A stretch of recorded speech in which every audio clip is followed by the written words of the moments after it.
He aquí vienen días, dice el Señor, en los cuales enviaré hambre a la tierra, no hambre de pan, ni sed de agua, sino de oír la palabra de Dios.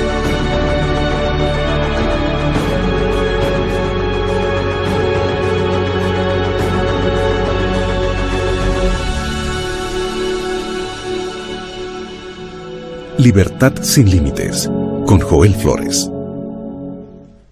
Estamos analizando la vida de algunos personajes bíblicos. Y cuando analizamos la vida de esos personajes bíblicos, obviamente vamos a sorprendernos con la cantidad de victorias espirituales o de fracasos que nos ayudan a entender por qué no seguir ese camino o cómo nosotros encontrar también la victoria que ellos alcanzaron en su vida. Ahora, las cosas sobrenaturales fueron logradas por los hombres que dependieron de Dios. Y estos hombres que nosotros los admiramos, que los llamamos incluso los héroes de fe, eran personas que tenían tendencias pecaminosas, eran frágiles, eran humanos, igual que nosotros. Pero en la historia está registrada la vida de estos hombres que uno los ve fuerte, poderosos, no por la capacidad que ellos tenían, sino por su dependencia de Dios. Y uno de esos hombres cuya vida realmente impresiona a cualquier lector de la Biblia es la vida de Daniel. ¿Y sabes qué cosa me sorprende Daniel? Que de paso su nombre es precioso. Dios es mi juez. Qué lindo nombre. Lo que me impresiona es que en toda su vida yo no encuentro que Daniel cedió o Daniel negoció su fe o Daniel practicó un pecado. No quiero decir que él no era pecador, porque él tenía naturaleza pecaminosa, como todos. Pero él no se aferró a un pecado. Una cosa es tener la naturaleza pecaminosa, otra cosa es dar rienda suelta a esa naturaleza. Pero yo no encuentro en Daniel un pecado. Lo que eso ciertamente me indica de que él fue fiel a Dios y él se apartó del mal. Se apartó. Entonces, el profeta Daniel, yo veo que tenía un carácter extraordinario. Él fue un brillante ejemplo de lo que los hombres y mujeres pueden llegar a ser cuando unen su incapacidad ante el poder de Dios, su insignificancia ante la omnipotencia, cuando se unen y se aferran del brazo poderoso de Dios. Y la bendición es que Dios nos ofrece la oportunidad de que todos podamos disfrutar una vida así. Daniel es un ejemplo de ello, a pesar de que nosotros tenemos una naturaleza que es arrastrada por el pecado. Pero Daniel me enseña que a pesar de esa naturaleza, yo puedo ser fiel, yo puedo ser íntegro, yo puedo aferrarme del brazo poderoso de Dios. Entonces, ¿qué cosa necesitamos? Pues necesitamos esforzarnos para mantenernos unidos a Cristo, porque es Él quien nos da el poder para resistir el mal. Dios no te ha llamado para que tú pelees contra el diablo directamente, pelees contra el pecado. No, pelea para romper las barreras, las limitaciones que te impiden aferrarte de Cristo. Pelea para luchar contra tu agenda que está tan llena que no tienes tiempo para orar. Esa es tu lucha, que no tienes tiempo para leer la Biblia. Esa es tu lucha. No que tú pelees contra un pecado, pelea por agarrarte de Cristo y en Él serás un vencedor. Él te dará el poder para resistir el mal. Ahora, vale la pena pues analizar cuáles son los resultados de una vida de comunión con Dios. Y en la vida de Daniel yo encuentro cómo todos podemos ser victoriosos. Vamos al texto de hoy, Daniel capítulo 1, versículo 3 hasta el versículo 5. Apenas voy a tocar algunos versículos, pero yo quiero que tú puedas leer todo el libro, porque es impresionante. Daniel se divide en dos partes. Hasta el capítulo 6, la parte histórica, a partir del capítulo 7, la parte profética. Daniel tiene mucho para enseñarnos, especialmente profecías para el tiempo del fin.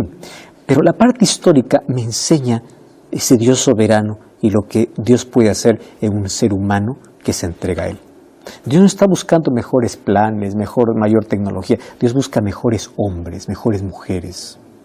que pueda usarlos como instrumentos. Daniel 1:3 dice así: y dijo el rey a Aspenaz, jefe de sus eunucos, que trajese de los hijos de Israel, del linaje real de los príncipes, muchachos en quienes no hubiese tacha alguna, de buen parecer, enseñados en toda sabiduría, sabios en toda ciencia, de buen entendimiento, e idóneos para estar en el palacio del rey, que les enseñase las letras y la lengua de los caldeos. Y les enseñó el rey la ración para cada día de la provisión de la comida del rey, del vino que bebía, para que los criase 3 años, para que al fin de ellos se presentasen delante del rey. Y allí continúa la historia, y el versículo 8 es impresionante, pero Daniel propuso en su corazón no contaminarse con la porción de la comida del rey, ni con el vino que bebía, sino que pidió al jefe de los eunucos que no le obligase a contaminarse. Y el versículo 9 me encanta: Dios puso en Daniel gracia. ¿Cuándo? Cuando él primero toma la decisión. Dios siempre te va a extender su gracia y vas a hallar gracia en los ojos de los demás, pero primero es tu decisión. Daniel 1:8 va a determinar todo. La vida está llena de deseos, de pocas decisiones. Un deseo no cambia nada, una decisión cambia todo. Todo. Él decidió, no importa dónde esté, él será fiel a Dios. Yendo un poquito al contexto general, vemos que es en el año 606 a.C. que Nabucodonosor, después de poder ganar una batalla, una guerra allí en el valle de Carquemis, Nabucodonosor, recordemos que era el príncipe todavía, porque él era hijo del rey Nabopolassar, que era el rey del imperio babilónico. Pero cuando él gana aquella batalla, él escucha que su padre murió. Así que cuando el trono está vacío, cualquiera puede usurpar. Él va nuevamente de regreso después de aquella victoria en Carquemis, y él va pues ya subyugando a Siria y Palestina. Él sería el flamante rey del imperio. Su padre murió, él ocuparía el trono. Y entre los pueblos conquistados estaba el pueblo de Dios, que obviamente por permiso de Dios. Dios de esa manera estaba disciplinando a su pueblo, que fue llevado cautivo para Babilonia, donde iban a servir al imperio babilónico. Y entre las características de Babilonia, nosotros podemos destacar una que afectó mucho al pueblo judío. ¿Y cuál era? Digamos que sería un problema, para ellos era esto bendición, pero era un problema en el asunto espiritual. Resulta que los babilonios no odiaban a los judíos, no había antisemismo. Entonces, cuando ellos van para Babilonia, se acomodaron en Babilonia, porque allá vivían de manera cómoda y próspera. Se adaptaron rápidamente, y cuando uno se adapta a un lugar, es posible absorber todo lo que ese lugar te trae, todo, comenzando por la devoción a Dios. Así que el pueblo judío se adaptaba fácilmente a Babilonia, porque no había odio contra ellos. Ellos apenas fueron subyugados porque el imperio obviamente ganó ese territorio. Entonces, el pueblo cuando se fue para allá, no solo permaneció en Babilonia, sino que permitió que Babilonia entre en sus vidas. Y ahí está el problema. Tú puedes estar en cualquier lugar. Otra cosa es permitir que las costumbres del lugar entren en ti. Que te acomodes también y comiences a practicar todo lo que en ese lugar se practica. Eso era el mayor peligro.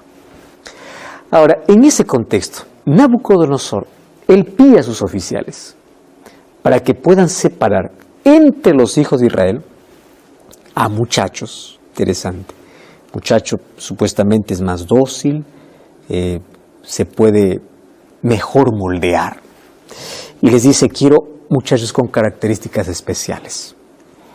Y ahí leímos, ¿verdad?, de buen parecer, de entendimiento, inteligentes, en fin. Ellos iban a estudiar en la Universidad de Babilonia, iban a estudiar la lengua de los caldeos, la literatura caldea, y esa literatura, ¿qué cosa involucraba? Magia, astrología, adivinación, entre otras cosas. ¿Quiénes fueron los elegidos para llevar en esta deportación? Que la primera, pues está Daniel y 3 amigos más, que serían Ananías, Misael y Azarías, que luego fueron cambiados sus nombres para Sadrach, Mesach y Abednego. Incluso el nombre de Daniel fue cambiado para Belsasar. ¿Cuántos años tenían estos muchachos? Aproximadamente 18 años. ¿Qué cosa espera un muchacho de 18 años? Pues bueno, mientras más lejos estoy de mi familia y más lejos de mi religión, más libre soy. ¿Verdad? Y estos muchachos, ellos van a la institución educativa más secular de la época, donde ellos sufrirían la influencia más fuerte y maligna. ¿Estás entendiendo lo que quiero decirte? Ellos se van a la boca del lobo, a la universidad más secular. ¿Cómo ellos iban a testificar de su fe? No había nadie que creía en Dios, solamente estaban ellos. Pero ¿sabes qué me impresiona?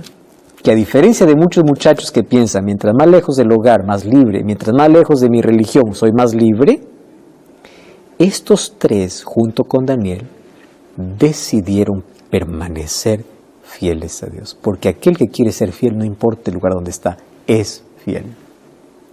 Y esta es una lección extraordinaria para todos nosotros. Porque la influencia del mundo, escúchame bien, no puede invadir o corromper tus principios a menos que tú los permitas. No puede. Tú determinas, tú decides. Por eso me encanta la decisión de Daniel. Daniel propuso en su corazón: yo puedo estar en cualquier lugar, puedo seguir siendo fiel, porque no son las circunstancias de las cuales depende mi fidelidad. La identidad del cristiano debe mantenerse con la ayuda de Dios donde esté. ¿Y sabes cuál es la primera consecuencia de una vida de comunión que Daniel me enseña? Es que él sabía exactamente cuál era el plan que Dios tenía para su vida. Cuando tú descubres el propósito que Dios tiene para tu vida, no importa lo que Satanás te ofrezca, no importa la mejor comida, el mayor placer, no. Yo sé el propósito que Dios tiene para mí, yo sé en qué dirección está yendo. Elimina esas distracciones, yo sé a dónde voy, yo sé quién me ha llamado, yo sé de dónde vengo, sé a dónde voy, sé quién soy. Es que Dios te da identidad, y cuando tú descubres el propósito que tiene para tu vida Dios, tú no te vas a desviar por cualquier cosa que parece. ¿Sabes por qué hay tanta gente que se desvía, acepta todo? Porque no entendió a dónde va, cuál es su misión, cuál es el propósito que Dios tiene. Ahora es interesante, en el capítulo 1, versículo 7, ya comenzamos allí con los problemas, ¿no? Ahí dice que el jefe de los eunucos cambió los nombres. A Daniel puso Beltsasar, a Ananías Sadrac, a Misael Mesac y a Azarías Abednego. ¿Qué ganaba cambiándoles de nombre? Es lo que Satanás quiere. Resulta que los nombres no eran elegidos como hoy, ¿no? El nombre de mi abuelo, mi bisabuelo, el nombre más bonito, el nombre de un famoso. No, los nombres llevaban la identidad. O sea, el nombre tenía un valor muy grande en el tiempo de Daniel. Entonces, cambiar el nombre era como cambiarles de identidad. Y el rey Nabucodonosor sabía lo que estaba haciendo. Porque al cambiar de nombre le estaba cambiando su identidad, porque cada nombre tenía alguna relación con Dios. Imagínate, Daniel, Dios es mi juez. Cada vez que alguien decía Daniel, él recordaba que hay un Dios que está al control de todo y que juzga. Pero ahora le colocan el nombre de sus dioses. En otras palabras, cambia de identidad, cambia de pensamiento, olvídate de tu Dios, ahora estás viviendo otra realidad. Qué tentador es Satanás, ¿no? Olvídate eso de tus costumbres, olvídate, eso era cuando estabas en tu tierra, eso era cuando eras muchacho, ahora eres libre, ahora puedes descubrir el mundo, ver de otra manera. Solo que Daniel y sus amigos sabían muy bien cuál era el plan de Dios para sus vidas. Así que no importa si me cambian el nombre, yo sé cuál es el propósito que Dios tiene. Así que el cambio de nombre no significó nada para Daniel, porque obviamente poco después de este episodio la Biblia va a decir cuál es la decisión que él toma. Otra vez, aquí está la decisión. Daniel propuso en su corazón no contaminarse. Daniel propuso conscientemente no contaminarse ni con la porción de las delicias que el rey ofrecía, ni con el vino que bebía, Por lo tanto, él pidió al jefe de los eunucos que no le obligaran a contaminarse. ¿Sabes que cuando analizamos este versículo, nosotros podemos ver cuán enfocado estaba Daniel en el plan que Dios tenía para su vida? Sabía. Quien sabe dónde va, no se distrae por cualquier cosa del camino. Ahora fíjate, ahí en el versículo 5 del mismo capítulo, la Biblia dice así: le señaló el rey la ración para cada día, de la provisión de la comida del rey y del vino que bebía, que los criasen 3 años, para que al fin ellos se presentasen delante del rey. Daniel, quiero que entiendas aquí, porque te he vuelto al versículo 5, porque Daniel estaba entre la orden del monarca o de un rey terrenal y los principios de su Dios a quien servía. ¿Alguna vez te has sentido en una encrucijada así? ¿Alguna vez estuviste entre la orden del jefe y tu fe? ¿Alguna vez estuviste en una situación donde tenías que elegir entre la presión social y la Biblia? Pues ahí estaba Daniel. El rey era quien mandaba, pero él tenía fidelidad a otro rey superior. ¿A quién vas a elegir? La vida está llena de decisiones y cada uno decide. Y fue en esta ocasión de presión que surgió una decisión. Pero mira, nuestras decisiones van a estar de acuerdo a cuán distante o cuán cerca estemos de Dios. Daniel estaba tan cerca de Dios que incluso él dijo: ¿cuál es el problema si yo pierdo privilegios aquí? Él permaneció firme para estar al lado de Cristo. ¿Por qué? Porque él ya estaba al lado de Jesús. Nuestras decisiones a veces nos indican cuán distante o cuán cerca estamos de Dios. Si tú decides permanecer en Dios, porque estás cerca de Él. Pero si tú decides estar lejos de Él, es porque ya estás distante antes de tomar la decisión. Las decisiones nos indican cuán cerca o cuán lejos podemos estar. ¿Y qué cosa decidió Daniel? Dijo: Nabucodonosor, tú serás el rey, el gobernante, del mayor imperio, pero yo tengo un Dios. Y yo no voy a comer lo que tú me das. ¿Qué cosa entendió Daniel? Daniel entendió que adoración involucra toda la vida. Adoración no solamente es ir a la iglesia, decir aleluya, gloria a Dios. La adoración incluye alimentación. Adoración incluye mi vestido. Adoración incluye mi vida. La adoración también se muestra en la mesa. Porque en la mesa yo demuestro cuánto cuido el cuerpo que Dios me ha dado. Y qué lección para todos los cristianos de hoy. Daniel sabía cuál era la voluntad de Dios para su vida, inclusive en la comida. Y es por esto que él siguió el consejo de Dios sin preocuparse de las consecuencias. ¿Qué cosa entendió Daniel? Lo que muchos cristianos no entienden hoy. Lo que afecta a tu cuerpo, afecta a tu mente. Y lo que afecta a tu mente, afecta el área espiritual. No es que, come lo que quieras, come lo que... No. Dios colocó incluso en su palabra qué cosa es permitido y qué cosa es prohibido. Pero hay gente que no entiende esto. Daniel entendió que es un acto de adoración a Dios cuidar el cuerpo. ¿Cuántas cosas perjudiciales estás colocando a tu organismo? Tú sabes que estás deshonrando a Dios porque la Biblia dice que somos el templo de Dios. Es aquí donde Dios quiere morar. Entonces nosotros deshonramos a Dios. Y nosotros decimos adorar a Dios solo porque cantamos, decimos amén, aleluya, vamos una vez por semana a la iglesia.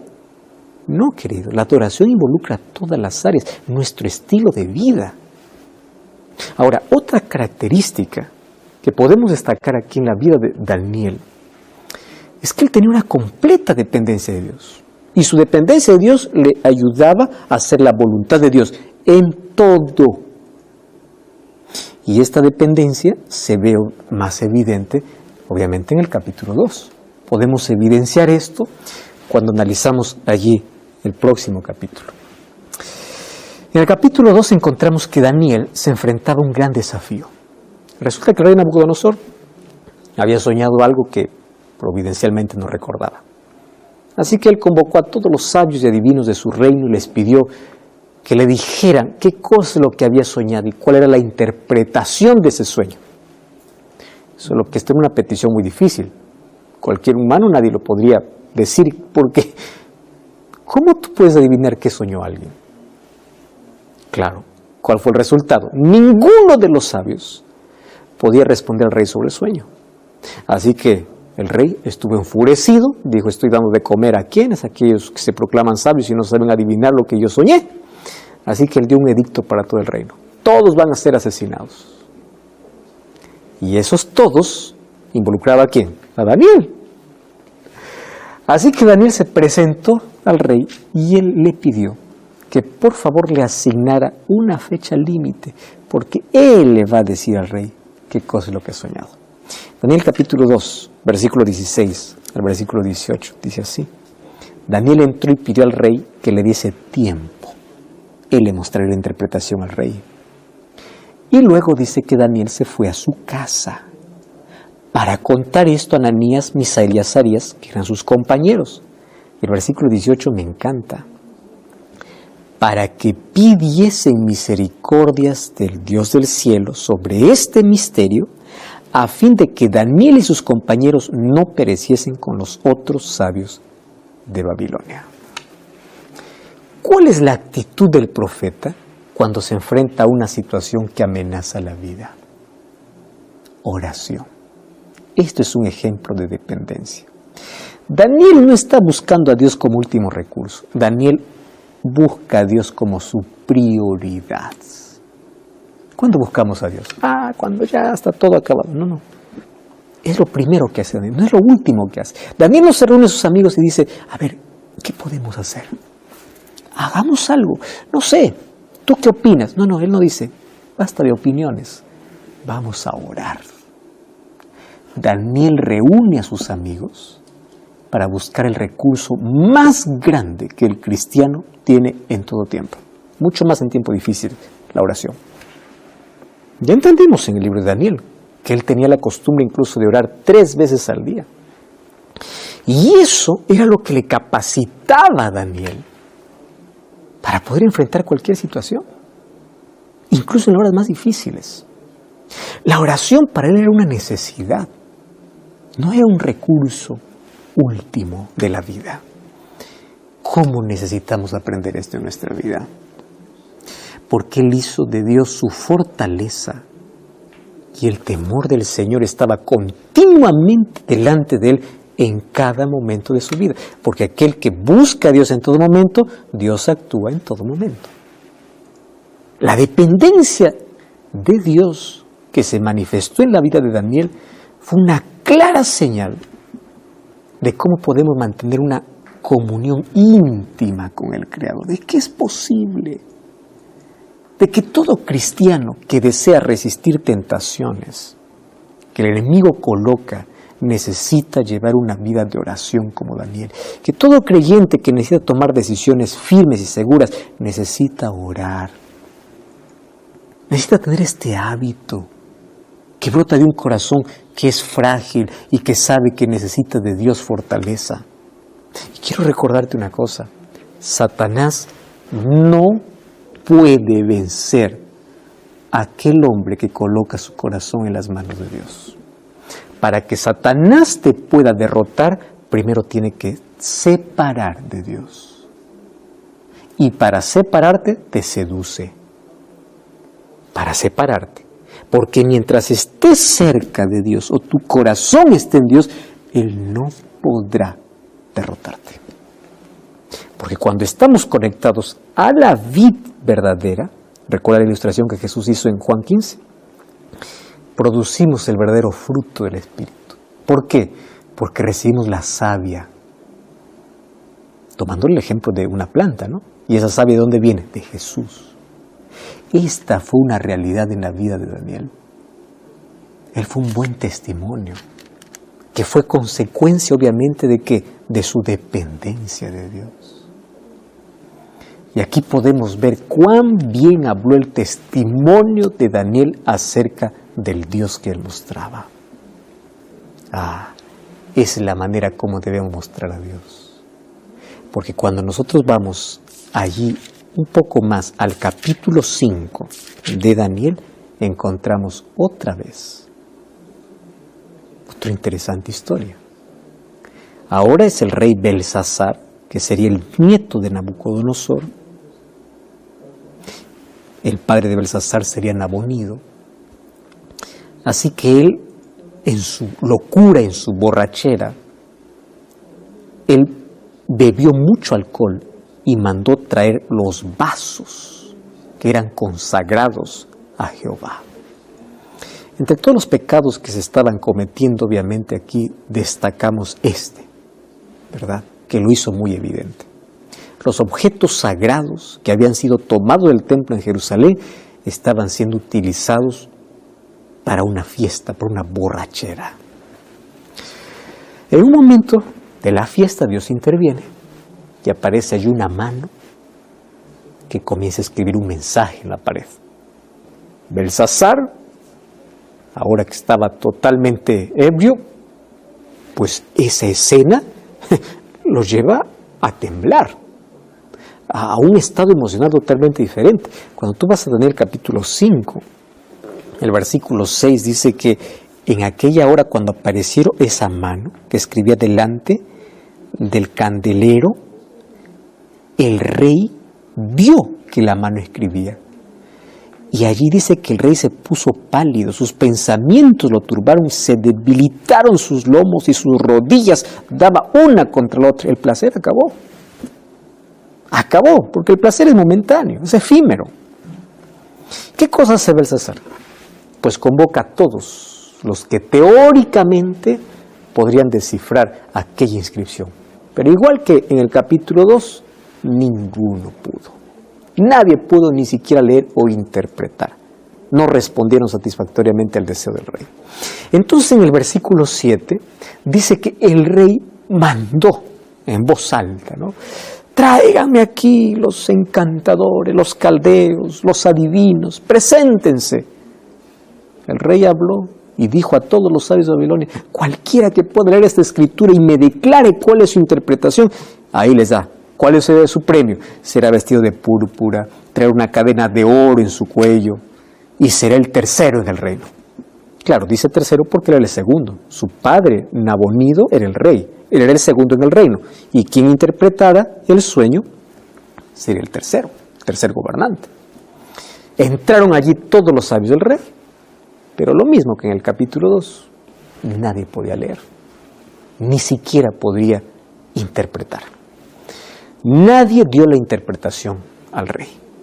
Una vez más, allí el reino de Babilonia se enfrentó a un acertijo aparentemente indescifrable. Pero mire qué interesante, la reputación de un hombre de Dios fue recordada en la hora más oscura. Y a partir del versículo 10 al versículo 12, encontramos que la reina dice que entró a la sala, porque había escuchado las palabras del rey, y entró allá a la casa de banquetes. Y la reina dijo, oh rey, no te turbes tus pensamientos, no cambie tu rostro, porque aquí en tu reino hay un hombre que tiene el espíritu de los dioses. Y dice, y hay un antecedente incluso, cuando tu padre vivía, halló que en él hay luz, hay inteligencia, hay sabiduría, como la sabiduría de los dioses. Y tu padre, Nabucodonosor, padre significa antepasado, en que para Belsasar sería su abuelo, él lo hizo jefe de los magos y de los encantadores y de los caldeos y de los adivinos, porque en Daniel encontró un espíritu diferente, que tenía un conocimiento diferente, que él puede interpretar sueños, acertijos, resolver dudas. Por eso es que el rey puso a este hombre con el nombre de Belsasar. Así que ahora llama a Daniel y él te dará la interpretación. Cuando el imperio babilónico necesitó de alguien que realmente pudiera saber qué hacer, ¿de quién se acordaron? De Daniel. ¿A quién llaman en tu local de trabajo, en tu universidad, cuando está en emergencia? ¿Tu nombre sale siempre allí? Eso se llama buen testimonio. Y el buen testimonio fue la evidencia de la comunión que tenía con Dios. Así será en la vida de todos aquellos que hacen de Jesús el compañero de su vida, en todo momento. Ahora, todavía podemos encontrar otra característica en Daniel, que es resultado de esa vida de consagración a Dios. Y es una palabra que hoy es difícil poder mencionarla y encontrarla: integridad. Cuando vamos al capítulo 6 de Daniel, allí encontramos una historia realmente asombrosa e inspiradora acerca de este profeta.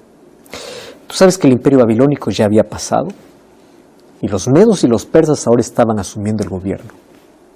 Daniel, en otro imperio ahora, es nombrado por Darío, que es un rey persa, como uno de los presidentes de su reino. Y claro, Daniel se comienza a destacar. Él era el más competente entre todos sus colegas, entre todos aquellos que compartían el mismo cargo. ¿Y qué cosa sucede? Pues despierta envidia.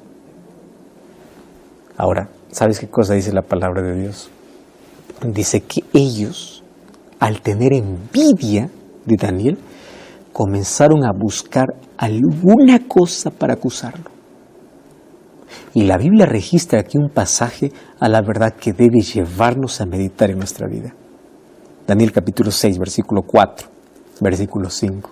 Dice así: en esto los gobernadores y sátrapas buscaban ocasión para acusar a Daniel en lo relacionado al reino, mas no encontraron ninguna falta, porque él era fiel. Ningún error, ningún vicio fue hallado en él. Por lo tanto, dijeron estos hombres, no hallaremos contra este Daniel ocasión alguna para acusarle, si no fuera por la relación que tiene con la ley de su Dios. ¿Sabes qué es impresionante? Estos hombres buscaron en cada aspecto de la vida de Daniel alguna cosa mala para poder acusarlo. Pero estos enemigos tuvieron que reconocer que no había nada en su vida para acusarlo. Yo te pregunto, si hoy investigaran tu vida, tú que eres creyente, tú que crees en Dios, si hoy los enemigos de Dios, del pueblo de Dios, comenzaran a hacer una búsqueda, ¿cómo está tu vida financiera, tu matrimonio, tus negocios, tu trato a los demás, cómo están tus relaciones? ¿Podrían decir lo mismo que esta gente? Podrían decir, por más que intentamos encontrar alguna cosa que hace de manera corrupta, alguna cosa que hace de mal, no la encontramos. ¿Podrían hacer la misma afirmación que hicieron los amigos de Daniel?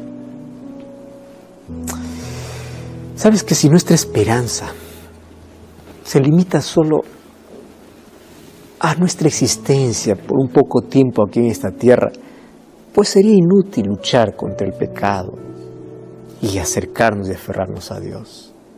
Pero si nuestro objetivo de la vida es vivir con Cristo por la eternidad, es morar en el cielo con Jesús, necesitamos aprender aquí a desarrollar un carácter como de Daniel, de dependencia y de integridad.